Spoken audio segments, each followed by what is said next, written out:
हर हर गंगे, माँ गंगे को शत शत नमन। शिव की जटाओं से निकली गंगधारा, जिसने पापों से तार दिया जग सारा। हेलो एवरीवन, आप सभी को हमारे चैनल द डिवाइन संसार की तरफ से गंगा दशहरा की हार्दिक शुभकामनाएं। इस पावन पर्व पर आप व आपके पूरे परिवार पर गंगा मैया की असीम कृपा बनी रहे।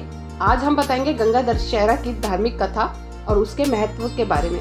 अगर आपको ये वीडियो पसंद आई हो तो वीडियो को लाइक, शेयर और कमेंट करें। अगर चैनल पर नए हैं तो सब्सक्राइब करें, साथ में बेल आइकन को भी दबाना ना भूलें। सबसे पहले बात करेंगे इसके महत्व के बारे में। गंगा दशहरा के पावन पर्व पर हर साल ज्येष्ठ माह शुक्ल पक्ष की दशमी तिथि को मनाया जाता है। इस साल यह त्योहार 30 मई को मनाया जाएगा। इस दिन गंगा में सच्ची श्रद्धा से एक डुबकी लगाने से अनेक जन्मों के पाप कट जाते हैं। गंगा दशमी के दिन गंगा में स्नान करने का महत्व है।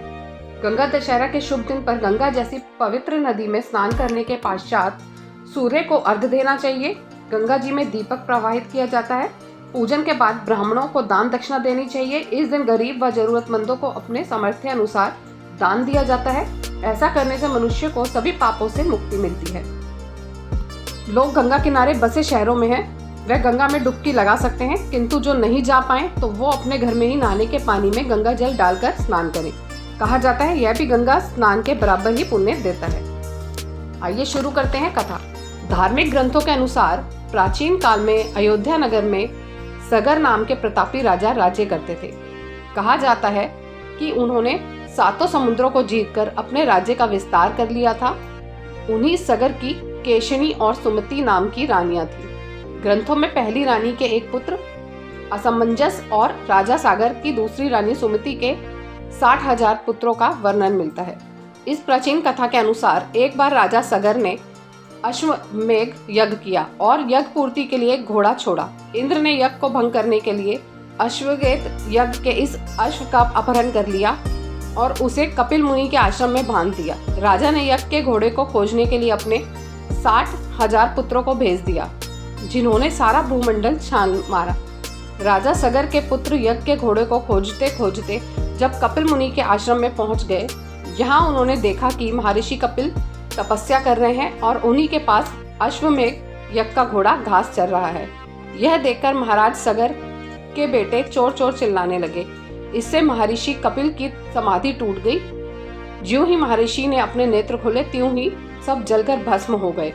अपने पितव्य चरणों को खोजते हुए राजा सगर का पौत्र अंशुमान जब मुनि के आश्रम में पहुंचा तो महात्मा गरुड़ ने सारा वृतांत सुनाया। गरुड़ जी ने अंशुमान को बताया कि यदि अपने पूर्वजों की मुक्ति चाहते हो तो गंगा जी को स्वर्ग से धरती पर लाना पड़ेगा। इस समय अश्व को ले जाकर अपने पितामह के यज्ञ को पूर्ण कराओ, उसके बाद यह कार्य करना। अंशुमान ने घोड़े सहित यज्ञ मंडप पर पहुंचकर सागर से सारी घटना बताई।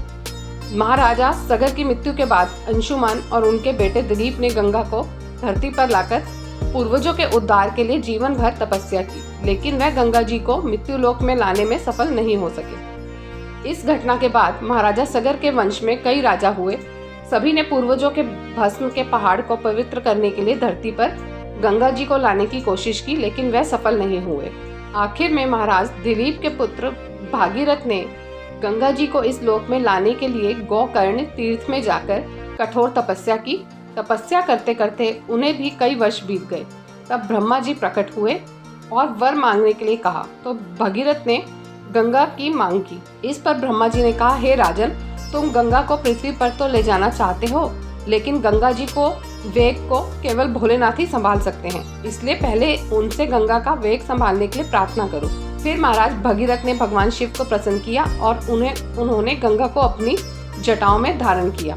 इसके बाद गंगा धरती पर उतर पाई। जिधर जिधर से राजा भागीरथ आगे बढ़े उसी रास्ते गंगा आगे बढ़ी। गंगा को पृथ्वी पर लाने की भगीरथ की कोशिश के कारण ही इस नदी को भागीरथी के नाम से भी जाना जाता है। आज के लिए इतना ही। कथा समाप्त। धन्यवाद।